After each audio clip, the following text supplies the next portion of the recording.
아멘. 하나님 말씀 잠언 29장 잠언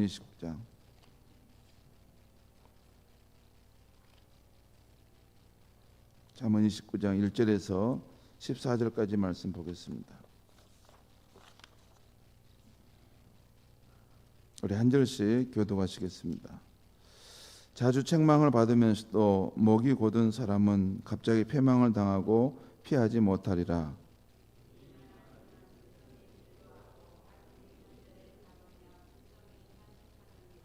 지혜를 사모하는 자는 아비를 즐겁게 하여도 창기와 사귀는 자는 재물을 잇느니라.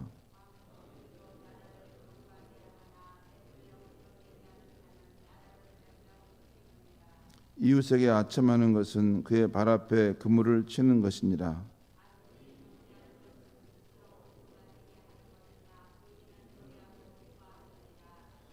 의인은 가난한 자의 사정을 알아주나 악인은 알아줄 지식이 없느니라.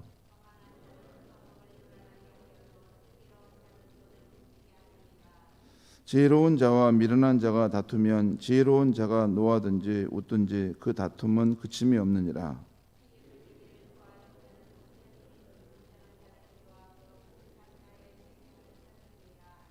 어리석은 자는 자기 노를 다 드러내어도 지혜로운 자는 그것을 억제하느니라.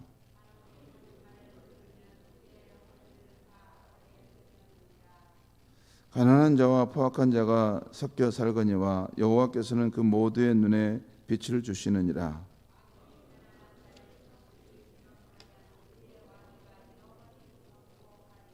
아멘. 오늘 아침의 말씀 제목은 우리가 주목할 세 가지 잠언이라는 제목으로 말씀드리겠습니다. 오늘 아침 잠언 말씀에는 왕과 지도자에 대한 말씀과 또 의인과 악인에 대한 대조에 대한 말씀이 많이 나옵니다.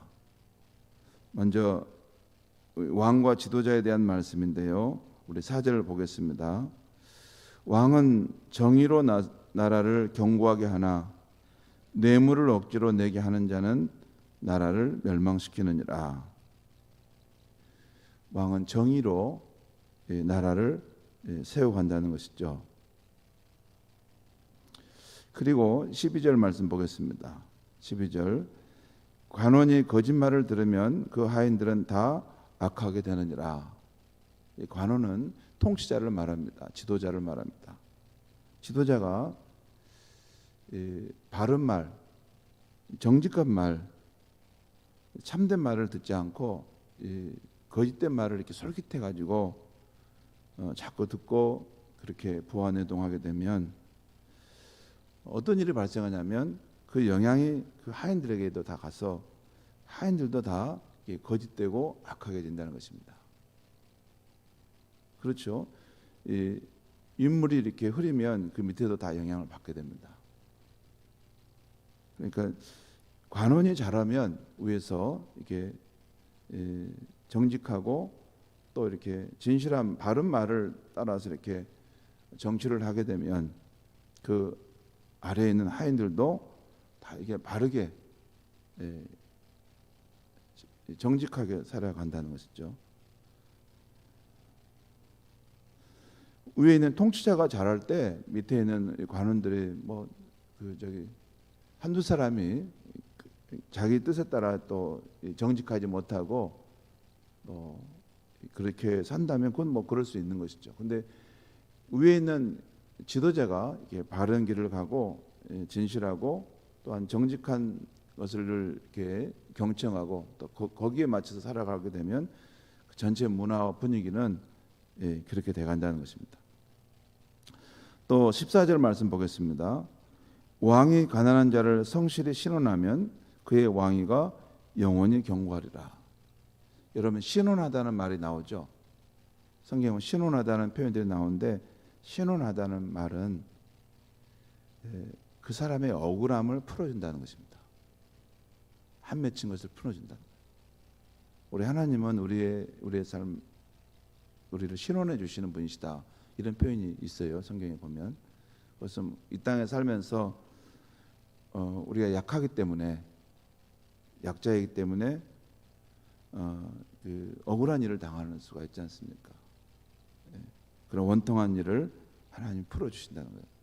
그것이 이제 하나님을 신원하신다는 말인데, 또 이 하나님을 경외하는 왕은 가난한 자를 성실히 신원하겠지요. 가난한 자라 해서 이게 우가치하게 이렇게 대하지 않고, 가난한 자라도 하나님의 형상을 입은 사람임을 알아서 한 사람 한 사람을 진실로 또 성실하게 그 사람의 억울함을 풀어주게 되면 그의 왕위가 영원히 견고히 선다는 것입니다. 지도자의 중요한 역할이죠. 지도자가 그 자리에 있는 것은 바로 이런 일을 하려고 지도자가 있는 것입니다. 정의로 세상을 다스리고 또 그 억울한 일을 당한 사람, 약자로서 억울한 일 당한 사람들의 그 마음을 헤아리고 풀어주는 것, 그게 지도자다움입니다. 그걸 못하면 지도자를 할 수가 없습니다. 또 해서는 안 되는 것입니다. 여기 보면 한 나라의 왕이나 지도자가 바르게 다스려야 그 나라가 잘 된다는 것입니다. 무엇보다도 지도자는 정의와 정직함으로, 정의, 여기서 말하는 정의는 약자가 당하는 그 억울함, 이런 걸 잘 헤아려서 잘 풀어주는, 그렇게 이 공동체를 다스린다는 것입니다. 그렇게 되면 그 나라가 잘 된다는 것이죠. 여러분, 이 말씀을 들을 때 지도자는 저렇게 살아야 되겠구나, 우리는 그렇게 생각할 것만이 아니라 지도자를 위해서 그렇게 기도해 주셔야 됩니다. 그렇지 않겠습니까? 지도자도 허물 많은 사람입니다. 지도자도 인생의 무거운 짐을 지고 가는 사람입니다. 저 가끔 제가 문재인 대통령 이렇게 보고 있으면 짠하다는 생각이 들어요. 지도자가 잘하고 싶지 않은 사람이 어디 있겠습니까? 범인일 때는 모르지만 지도자의 위치에 서면 그 마음이 커질 수밖에 없습니다. 근데 잘하고 싶은데도 안 될 때가 있죠. 그리고 많은 백성들의 마음을 다 들어주려면 힘든 면도 있습니다. 그분이 뭐 진보냐 보수냐 이런 걸 떠나서 한 지도자로서의 그 무거운 짐을 지고 간다는 것을 생각할 때 그가 잘할 수 있도록 우리가 기도해 주는 것, 그것은 우리 하나님의 마음을 품은 크리스천다운 그런 태도인 것입니다. 지도자를 위해서 깎아내리려고 하지 마시고 그를 위해서 기도해 주는 것, 그것이 하나님의 성품에 맞습니다. 그래서 여기 오늘 이 말씀들을 볼 때 한 나라의 왕, 관원, 지도자들이 그 위치에서 정의와 정직함으로 잘 해갈 수 있도록 그것을 늘 위해서 기도해 줘야 되지 않겠는가 하는 것입니다. 그 외에 우리 성도님들이 개인적으로 경청해야 될 귀한 말씀들이 여기 있는데 한 3가지 정도만 오늘 아침에는 좀 주목했으면 좋겠습니다. 먼저 1절입니다. 1절 말씀 한번 같이 읽겠습니다. 시작. 자주 책망을 받으면서도 목이 곧은 사람은 갑자기 패망을 당하고 피하지 못하리라. 자주 책망을 받으면서도 목이 곧은 사람은 갑자기 패망을 당하고 피하지 못하다. 여러분, 여기서 목이 곧은 사람은 다른 번역서에 보면 표준세 번역에는 고집만 부리는 사람, 또 고집센 사람이라고 번역되어 있습니다. 구약 성경에서 목이 곧다는 말은 광야 이스라엘 백성들이 하나님 앞에 불순종하고 거역할 때 그때 목이 곧다라는 표현을 씁니다. 목이 곧다는 말은 사람이 이렇게 뻣뻣하다는 것이죠. 뻣뻣하다는 게, 그래서 불순종하고 특별히 하나님 앞에 불순종하고 뻣뻣하고 거역한다는 것이에요. 그럴 때 이 목이 곧다는 표현을 성경은 씁니다. 하나님이나 남이 충고를 해줘도 목이 곧아서 고집만 부리는 사람이 있습니다. 고집 피우는 사람은 자신의 입장이 맞다, 자신의 주장이 진리다라고 생각하기 때문에 고집을 피우는 것이겠죠. 그러나 사도행전에 보면 하나님께서 새 역사를 행하실 때, 곧 유대인을 넘어서 이방인에게도 복음을 전하실 때, 또 소아시아를 넘어서 마게도냐 지역 유럽으로 복음을 전하려 하실 때, 그 당시 사람들의 편견과 생각을 넘어서야 했던 것을 볼 수 있습니다. 먼저 유대인을 넘어 이방인으로 가려고 할 때는 베드로와 또 그 초대교회 그 예루살렘 지역의 교인들의 그 생각을 넘어서야 했어요. 그분들은 예수님으로부터 땅까지 이르러 복음을 전하는 말씀을 들었으면서도 자기 지역 안에서만 이렇게 머물러 있으려고 했습니다. 그것을 넘어서게 하는 건 쉽지 않았어요. 그래서 이게 베드로에게 이게 뭡니까? 고넬료를 만날 때 이게 하늘에서 이렇게 자루가 그 뭡니까? 그 보자기가 내려와가지고 그 뭘 잡아먹으라 하는 표현이 나오잖아요. 그 환상을 보는 것은, 그래 너의 좁은 생각에 머무르지 말고 이것을 넓히고 확장해 가라. 왜 너의 생각 그 이전에 가지고 있는 생각을 따라 하나님 그럴 수 없습니다. 먹을 수 없습니다. 그렇게 생각하느냐? 내가 거룩하다 하면 거룩한 것이다. 여러분, 진리의 기준이 어디 있습니까? 진리의 기준은 하나님입니다. 우리 인간은 모두 다 상대적인 것입니다. 하나님이 거룩하다 하면 거룩한 것이고 따르면 되는 것인데 너는 왜 그것을 거부하느냐? 그래서 이제 결국에는 그걸 넘어가지 않습니까?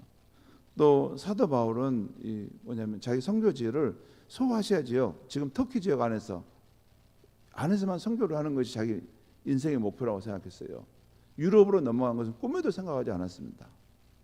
그런데 그것을 깨기 위해서 하나님이 역사하실 때 사도 바울이 헤맵니다. 계속 헤매요.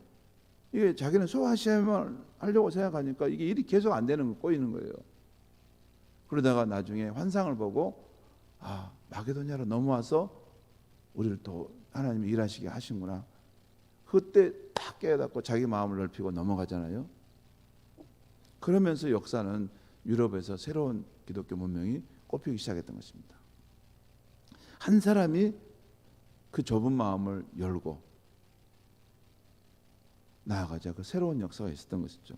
그 굉장히 중요해요. 좁은 마음을 넓히지 않기 때문에 이 가정도 이렇게 한계 안에 머무르고 공동체도 한계 안에 머물러 있는 것입니다. 여러분, 내 삶에 하나님의 일하심을 체험하려면 늘 열린 마음으로 유연한 자세를 가져야 합니다. 유연함이 중요합니다. 정말 지도자 여러분, 성숙함에, 크리스찬의 성숙함이 뭐냐면 뻣뻣함이 아니라 유연함이에요. 힘이 있는 것보다 유연함입니다. 그게 더 크고 더 성숙한 사람입니다. 부드럽고 융통성이 있어야 한다는 것입니다. 여러분, 우리가 인생을 살아보기 때문에 깨닫지 않습니까? 이전에 진리라고 생각했던 것들이 나중에 다 바뀌는 거 보지 않습니까? 정말 그렇습니다. 다 바뀝니다. 앞으로 계속 바뀌어갈 거예요. 내가 이전에 진리라고 이걸 생각했는데 요즘 보면 우리 결혼 않지 않습니까? 결혼 안 하는 것이 대세가 돼가요. 그러면 결혼 안 하는 사람들은 비질립니까? 요즘 보면 이혼하는 것도 많잖아요. 그럼 이혼하는 것도 비질립니까? 어려운 시대가 돼갑니다. 그렇게 생각하면 예를 들어서 결혼 안 하는 사람은 교회에 나올 수도 없습니다. 따가운 시선 때문에. 그렇죠. 진리가 무엇일까? 진리가 이게 사람과 관련된 것은 다 상대적인 것입니다. 하지만 하나님은 진리 그 자체인 것이죠. 그러니까 우리가 항상 살아갈 때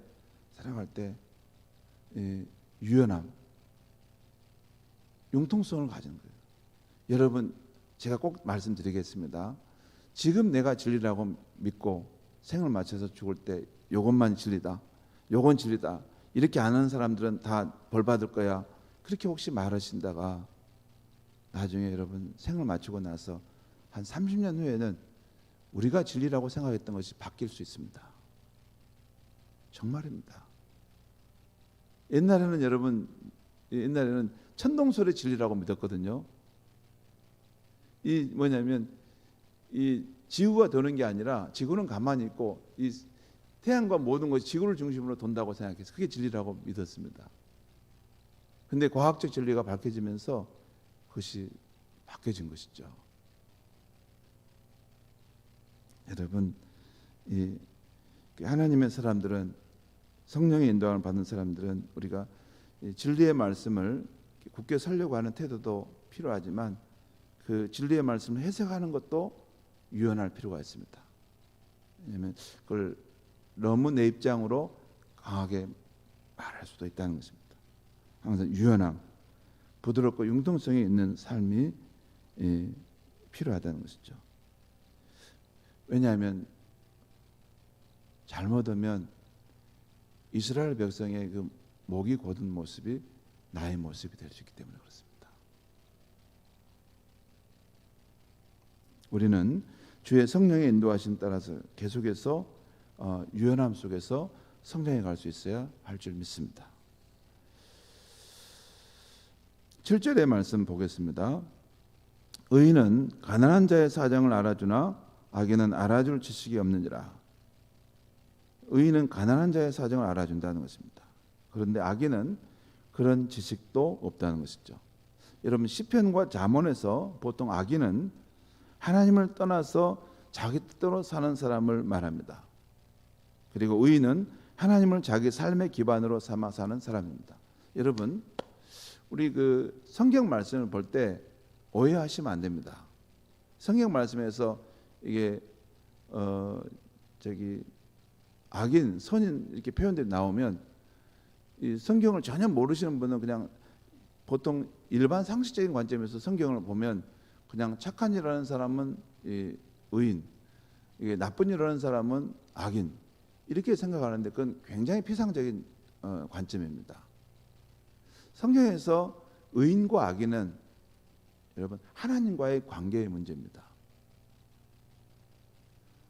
세상의 주인이신 하나님을 부정하고 내가 주인이라고 여기고 사는 사람, 이게 가장 큰 악인입니다. 가장 큰 진리를 거부하고 있는 것이기 때문에. 그런데 하나님과의 관계에서 하나님이 세상의 주인임을 인정하고 그분의 다스림 속에 살아가는 삶, 그게 의인입니다. 실제 그런 사람들은 하나님의 이 정의와 사랑의 성품을 알기 때문에 함부로 악을 행할 수 없습니다. 그렇지만 하나님을 부인하고 내가 세상의 중심인 사람은 이 기준이 애매모호한 거예요. 자기를 유익하기 위한 것이 필요할 때는 그것이 정의인 것이에요. 그렇지 않습니까? 내가 중심이 축인데. 그래서 성경은 그냥 이게 눈에 보이는 이런 착하고 선한 일 정도가 악인과 선인이라고만 말하는 것은 아니에요. 그 부분도 있을 수 있지만 더 근원적으로 들어가면 하나님과의 관계에서 내가 주인이냐 하나님의 중심이냐를 인정하느냐의 차이에 있습니다. 그래서 의인은 가난한 자, 곤란에 처한 자를 위하시는 하나님의 편에서 생각하는 사람입니다. 하나님이 원래 그런 분 아닙니까? 가난한 자, 고아와 과부들을 위하시고 공경에 처한 자를 위하시는 하나님. 왜냐하면 하나님은 모두의 하나님이기 때문에 특별히 연약한 자들 하나님은 더 긍휼히 여기시는 분이세요. 그러니까 의인은 하나님 편에 서서 사는 사람이기 때문에 이 하나님의 마음을 이런 가난한 자, 공경에 처한 자들을 대할 때 함부로 대할 수 없는 것입니다.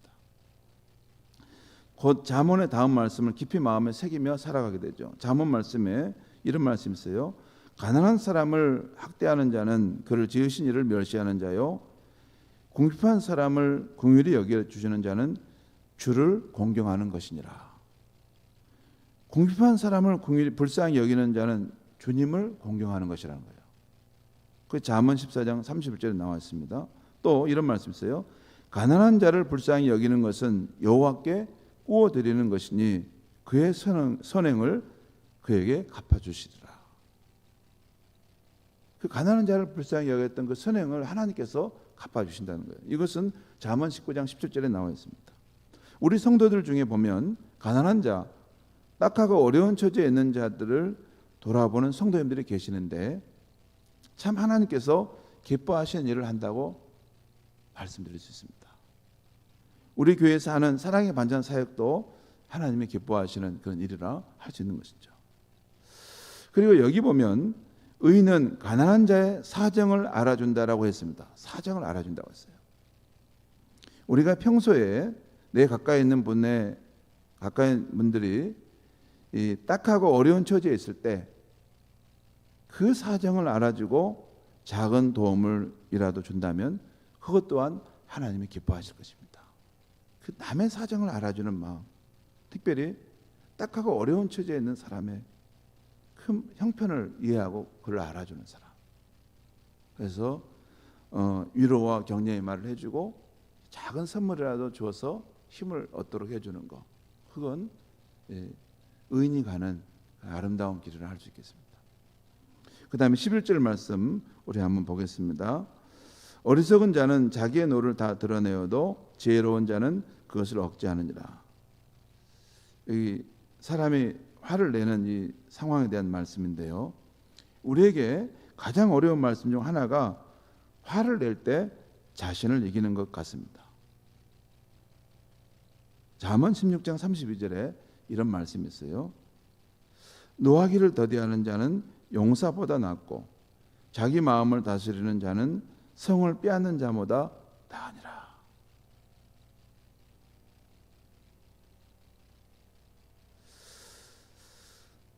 그 화가 날 때 자기를 이기는 것, 이것이 참 지혜로운 사람이라는 것이죠. 큰 사람이라는 것이죠.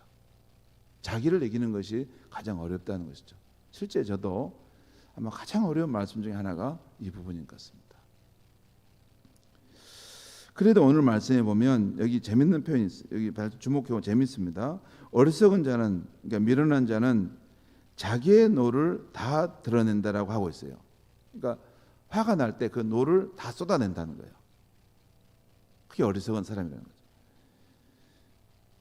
그러니까 우리가 혹 화가 날 때 우리가 화를 혹시 내더라도 그것을 다 쏟아내지는 말하는 것입니다.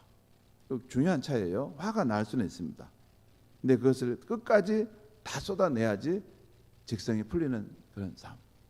그것은 실패한 사람이라는 것이죠. 화가 날 때 사람인데 왜 화가 안 나겠습니까? 화를 낼 수 있습니다.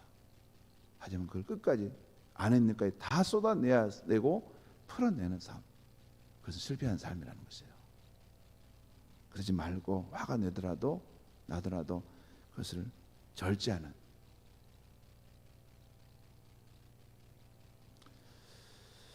주의 성령의 다스림 가운데 순종하면서 그 화를 조금이라도 절제할 수 있는, 다 쏟아내지 않고 한 3분의 1은 절제할 수 있다면 그것은 성공자 아니겠습니까?